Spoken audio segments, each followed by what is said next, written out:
राधे, हरे कृष्णा। कैसे हो आप सब लोग? आशा करती हूँ आप सभी परम मंगल में होगे, स्वस्थ होगे, अच्छे होगे। सबसे पहले आप सभी को देवउठनी एकादशी की अनंत और अनंत शुभकामनाएं। इस बार ना इतनी सारी कंफ्यूजन हो गई कि देवउठनी एकादशी 1 तारीख की भी है, 2 तारीख की है। आधे लोगों ने 1 तारीख की एकादशी करी है, आधे लोग 2 तारीख की एकादशी करेंगे। लोगों ने 2 नवंबर की एकादशी करी है, वो अपने व्रत का पारण कब करेंगे ये 3 नवंबर को, ये आपको मैं आज बताने वाली। बड़े सारे नए लोग हैं जिन्होंने एकादशी का व्रत करा है, उनको यही नहीं पता व्रत पारण किसे कहते हैं। व्रत पारण होता है व्रत को सही समय पे खोलना। जैसे आप वैष्णो देवी जाते हो, मैं आपको एक एग्जाम्पल के थ्रू समझाती हूँ। जब आप वैष्णो देवी जाते हो और अगर आपने भैरव बाबा के दर्शन नहीं करे, ठीक है ना, तो आपकी वैष्णो देवी की यात्रा आधी अधूरी होती है। वैसे ही अगर आपने एकादशी का व्रत किया और सही समय पे अपना व्रत नहीं खोला, व्रत खोलने की जो प्रतिक्रिया होती है उसको व्रत पारण करना कहते हैं, तो आपका एकादशी का जो व्रत होता है वो आधा अधूरा माना जाता है।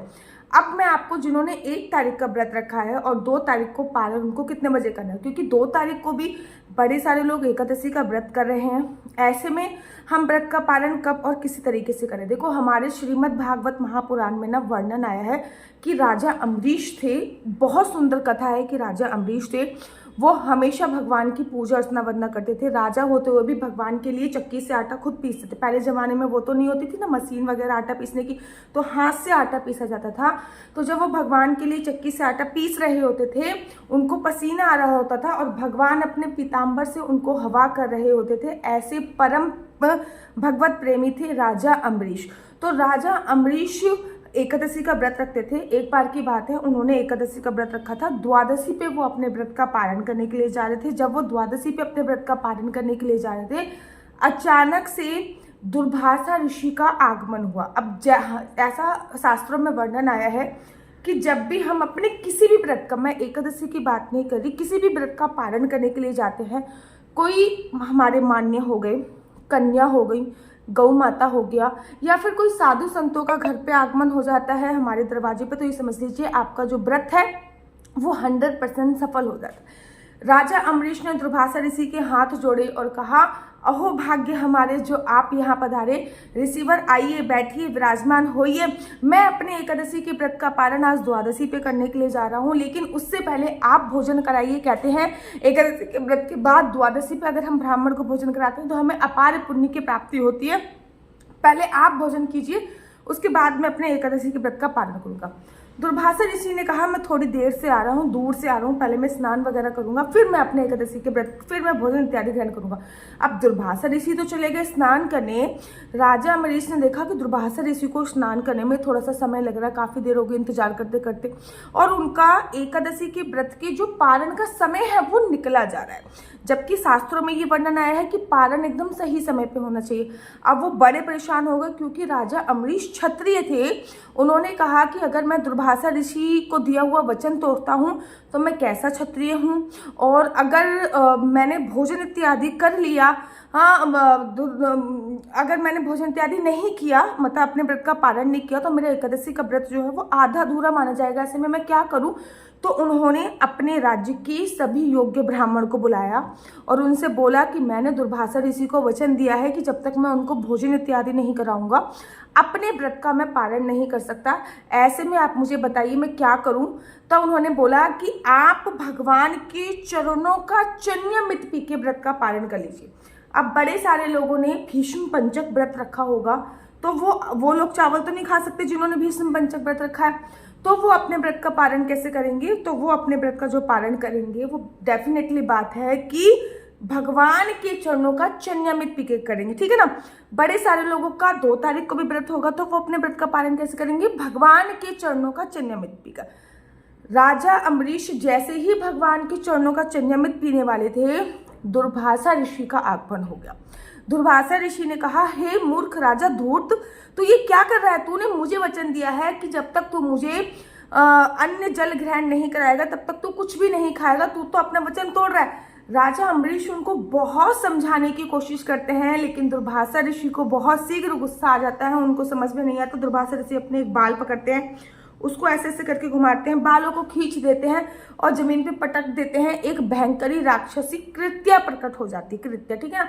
वो राजा अम्बरीश को खाने के लिए दौड़ती है। जैसे ही वो राजा अम्बरीश को खाने के लिए दौड़ती है, भगवान का सुदर्शन चक्र प्रकट हो जाता है। भगवान का सुदर्शन चक्र उस राक्षसी के पीछे पीछे दौड़ने लगता है, उस राक्षसी के टुकड़े टुकड़े कर देता है। अब वो सुदर्शन चक्र दुर्भाषा ऋषि के पीछे घूमने लगता है। दुर्भाषा ऋषि आगे आगे, सुदर्शन चक्र पीछे पीछे, दुर्भाषा ऋषि आगे आगे, सुदर्शन चक्र पीछे पीछे। दुर्भाषा ऋषि भागते भागते ब्रह्मा जी के पास जाते हैं और बोलते हैं कि मुझे आपके 10 मानस पुत्रों में से एक बोला जाता है, कृपया सुदर्शन चक्र से मेरी रक्षा कीजिए।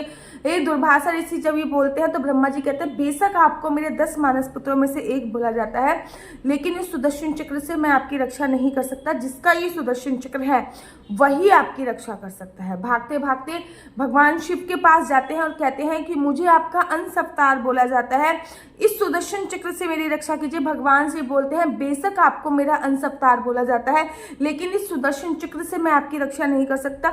जिसका ये सुदर्शन चक्र है वही आपकी रक्षा करेगा। भागते भागते भगवान विष्णु के पास जाते हैं। भगवान विष्णु कहते हैं, दुर्भाषा ऋषि अहो भाग्य हमारे जो आप यहाँ पधारे, आइए विष्णु लोक में आपका स्वागत है। दुर्भाषा ऋषि कहते हैं, विष्णु लोक में स्वागत सब सही है, पहले अपना ये सुदर्शन चक्र शांत कीजिए। विष्णु भगवान कहते हैं, जब तक आप विष्णु लोक में हो ये सुदर्शन चक्र आपका कुछ नहीं कर सकता, लेकिन जैसे ही आप विष्णु लोक से जाओगे ये सुदर्शन चक्र आपका पीछे पीछे पड़ जाएगा। अब भगवान कहते हैं कि मैं विष्णु लोक में कब तक रहूंगा ऐसे, कम से कम कुछ तो करो। कहते हैं, अहम भक्त पराधीनम, अर्थात ये सुदर्शन चक्र मैं शांत नहीं कर सकता, मैं तो खुद अपने भक्तों के अधीन हूँ। ये सुदर्शन चक्र केवल एक ही इंसान शांत कर सकता है और वो है राजा अम्बरीश स्वयं। दुर्भाषा ऋषि भागकर राजा अम्बरीश के चरण पे पड़ जाते हैं। इतने परम भगवत प्रेमी थे राजा अम्बरीश, वो भी एकादशी का व्रत करते थे और सही समय पे व्रत का पालन करते। 1 तारीख का एकादशी का व्रत किया होगा उन्होंने, 2 तारीख को अपने व्रत का पारण कर लिया होगा। अब जिन्होंने 2 तारीख को व्रत किया है वो अपने व्रत का पारण कब करेंगे? 2 तारीख को द्वादशी युक्त एकादशी का व्रत है, लोगों को त्रिपुष्कर योग की प्राप्ति हो रही है। 2 तारीख को व्रत रखना बहुत ही सर्वोत्तम है। 2 तारीख को जो आप लोगों ने व्रत किया है इसका पारण आपको अगले दिन 3 नवंबर को करना है। याद रखिए 3 नवंबर को प्रदोष भी है, तो जिन लोगों का प्रदोष है या भीष्म पंचक का जो लोग व्रत कर रहे हैं, पहले उनका बता देती हूँ, वो लोग भगवान के चरणों का चन्यामृत पी के व्रत करेंगे। और जो लोग भीष्म पंचक व्रत और प्रदोष का व्रत नहीं रखते हैं वो लोग भगवान के चरणों का चन्यामृत पीकर अपने व्रत का पारण करेंगे। तो 3 नवंबर को जो व्रत के पारण का समय है वो सुबह सुबह 6:07 से लेकर 8:30 बजे तक है। आई रिपीट अगेन, 6:07 से लेकर 8:30 बजे तक आपको एकादशी के व्रत का अपना पारण करना है। मोटा मोटा मान लीजिए 6 बजे से लेकर 8:30 बजे तक आपको अपने व्रत का एनी हाउ पारण करना है। व्रत के पारण के लिए आपको क्या करना होता है? व्रत के पारण के लिए आपको योग्य ब्राह्मण को घर पे बुलाना होता है, उनको भोजन इत्यादि कराना होता है। जब योग्य ब्राह्मण अच्छी तरीके से जिम जाता है अच्छी तरीके, उसके बाद जो भोग आपने भगवान को दे रखा है उसको खा के आपको अपने व्रत का पारण करना होता है। याद रखिए, अगर कोई भी योग्य ब्राह्मण आपके घर पे आने में असमर्थ है तो आप मंदिर में एक थाली भोजन की दे के आ सकते हो। इतनी सुबह सुबह अगर खाना बनाने में आप लोग असमर्थ हो तो आप बेसिकली ये कर सकते हो कि ये जो व्रत का आप पारण कर रहे हो इसको एक केवल चावल खा के भी व्रत का पारण किया जा सकता है। या तो फिर किसी योग्य ब्राह्मण को घर पे बुला लीजिए, मंदिर में खाना दे के आ जाइए, सूखा आइटम निकाल के मंदिर में दे के आ जाइए, गौशाला में खाना दे के आ जाइए, अन्यथा कुछ पैसे निकाल के रख लीजिए। जब भी आपके पास समय मिलेगा तब आप वो पैसे किसी भी योग्य ब्राह्मण को घर पे दे दीजिए। मेरा नंबर आपको नीचे स्क्रीन पर दिख रहा होगा, मेरा नंबर है 4/9 20 25 65। I repeat again, 4/9 20 25 65। आपका बच्चा जॉब करेगा या बिजनेस करेगा? बिजनेस करेगा तो किस फील्ड में बिजनेस करेगा? जॉब करेगा तो किस सेक्टर में जॉब करेगा? क्या है आपके बच्चे का लकी नंबर? क्या है आपके बच्चे का लकी कलर? क्या कुंडली में राजयोग है या नहीं? कुंडली में संतान प्राप्ति का योग है या नहीं है? कुंडली के अनुसार उसको किस फील्ड में अपना करियर बनाना चाहिए? ये सभी जानकारी मैं आपको कुंडली के माध्यम से प्राप्त कराती हूँ। याद रखिए, कुंडली देखना बिल्कुल भी फ्री नहीं है, कुंडली देखने के थोड़े से चार्जेस हैं। और इस नंबर पे मुझसे किसी भी प्रकार से कोई भी क्वेश्चन आंसर पूछने के लिए फ़ोन मत कीजिएगा, क्योंकि ये नंबर केवल और केवल कुंडली दिखाने के लिए दिया हुआ है। अगर आपको मेरी वीडियो अच्छी लगती है तो आप अपना यूट्यूब चैनल हरी बोल को लाइक शेयर सब्सक्राइब करना बिल्कुल भी मत भूलिए। राधे राधे, हरे कृष्णा। तो आप लोगों के लिए ये एकादशी स्पेशल पैकेज आ चुका है और इस एकादशी स्पेशल पैकेज का आप लोगों को लाभ उठाना है। बहुत ही सस्ता पैकेज है और इस एकादशी पैकेज में आपको क्या क्या मिल रहा है। सबसे पहले आपको ये एकादशी की पुस्तक मिल रही है। ये देखिए, ये है एकादशी की पुस्तक जो आपको मिल रही है। एकादशी की पुस्तक, इसमें सारी एकादशी की कथाएं लिखी हुई है।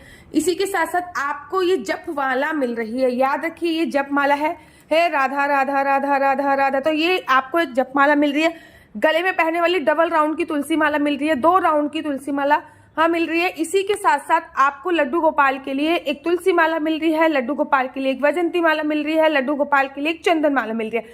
3 चीजें आपको लड्डू गोपाल के लिए मिल रही है। इसी के साथ साथ लड्डू गोपाल के लिए आपको इत्र मिल रहा है, कोई भी इत्र आपको मिल सकता है। उसी के साथ साथ लड्डू गोपाल के लिए अष्टगंधा तिलक आपको मिल रहा है। 365 बत्ती का जो है वो बंडल मिल रहा है। साथ ही के साथ शनिदेव की कृपा आप पे ना पड़े, उनकी क्रूर दृष्टि आप पे ना पड़े, तो आपको एक ये भी मिल रही है शनिदेव की अंगूठी।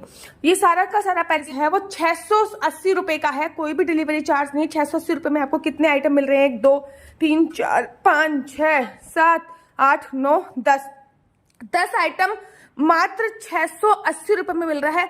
अगर मैं एक एक आइटम की बात करूं तो बड़ा बड़ा महंगा पड़ता है। आप लोगों को पता है, ये जो जप माला है इसका ही प्राइस 344 रुपए है। गले में पहनने वाली जो माला है इसका प्राइस 150 रुपए, 500 रुपए का तो ये दोनों ही हो जाता है। आपको सोचिए 680 रुपए और फ्री डिलीवरी चार्ज के साथ इतना सारा आइटम मिल रहा है। 100 रुपए का तो आपका इत्र ही पड़ जाता है। 60 रुपए की आपकी ये माला पड़ जाती है। तो बहुत ही महंगा, अगर एक एक करके खरीदते हो तो बहुत ही महंगा पड़ता है। 680 रुपए विद फ्री डिलीवरी चार्ज के साथ इन 10 आइटम को बुक कर लीजिए और एकादशी की बहुत राधे राधे, हरे कृष्णा। तो यहाँ पे हम आप लोगों के लिए लेके आए हैं असली तुलसी माला। विभिन्न प्रकार की हमारे पास असली तुलसी माला है। 30 रुपए से प्रारंभ होकर हमारे पास 1100 रुपए तक की तुलसी माला है। जप माला है, गले में पहनने वाली तुलसी माला है, 1 राउंड की तुलसी माला है, 2 राउंड की तुलसी माला है, 10 साल तक चलने वाली तुलसी माला है और डबल राउंड की तुलसी माला है, 3 राउंड की तुलसी माला है, गांठ वाली जपने वाली माला है, बिना गांठ की जपने वाली माला है, राधा नाम के लॉकेट वाली माला है और लैब सर्टिफिकेट द्वारा प्रमाणित तुलसी माला है, जिसमें हम आपको लैब का सर्टिफिकेट देंगे कि ये असली है या नकली है। बहुत सारी तुलसी मालाएं हम आपके लिए लेके आए हैं। न केवल हम आपके लिए तुलसी माला का कलेक्शन लेके आए हैं, अपितु लड्डू गोपाल की असली तुलसी माला जिसपे राधा नाम का लॉकेट है, लड्डू गोपाल के लिए वैजंती माला, लड्डू गोपाल के लिए चंदन माला भी हम लोगों के लिए लेके आए हैं। और लड्डू गोपाल की तीनों माला का सेट है, तुलसी माला, चंदन माला और वैजंती माला का सेट भी लेके आए हैं। साथ ही के साथ हम आपके लिए रुद्राक्ष के असली ब्रेसलेट, पानी में डालने वाला रुद्राक्ष, 1 मुखी रुद्राक्ष से लेकर 14 मुखी रुद्राक्ष तक हमारे पास सारे लैब टेस्टेड रुद्राक्ष अवेलेबल हैं। आप हमसे ओरिजिनल रुद्राक्ष मंगा सकते हैं। ना केवल हमारे पास रुद्राक्ष अवेलेबल है, अपितु हमारे पास कानों में पहनने वाले राधा नाम के असली तुलसी के इयरिंग्स भी उपलब्ध हैं, जो कि अलग अलग डिजाइन, अलग अलग तरीके से आप लोगों को प्राप्त हो जाएंगे। ये राधा नाम के असली तुलसी के कानों के इयरिंग्स हैं और इसमें बहुत सारी वैरायटी हमारे पास उपलब्ध है। आप जल्दी से जो नीचे नंबर दिया गया है उस पर संपर्क करके अपनी चॉइस से कोई भी राधा नाम के इयरिंग्स अपने लिए ले सकते हैं। उनके प्राइस बहुत ही सस्ते हैं। 150 रुपये से फ्री हो 150 रुपये से स्टार्ट होकर मात्र 200 रुपये तक है। और ये है राधा रानी और भगवान श्री कृष्ण जी के चरण, जो आपको अपने मंदिर में जरूर और विभिन्न प्रकार की अलग अलग तुलसी मालाएं आप लोगों के लिए उपलब्ध है। 30 रुपये से प्रारंभ होकर 1300 रुपये तक की तुलसी मालाएं आप लोगों के लिए उपलब्ध है। हम आप लोगों के लिए लेके आए हैं श्रीधाम वृंदावन की रज, 8 प्रकार की रज इसमें उपलब्ध है। न केवल एक सेवा कुंज की, निधि कुंज की, ललिता कुंड की, राधा कुंड की, कृष्ण कुंड की, निधि वन की, यमुना जी की, 8 जगह की ब्रज रज इसमें आपको उपलब्ध हो जाएगी। ऑर्डर जल्दी से जल्दी नीचे दिए गए नंबर पर करिए, हमारे पास लिमिटेड स्टॉक है। राधे राधे। अगर आपको वीडियो अच्छी लगती है तो प्लीज़ लाइक से सब्सक्राइब करना बिल्कुल भी मत भूलिए। तब तक के लिए मुझे दीजिए इजाज़त। राधे राधे, हरे कृष्णा, हरि बोल।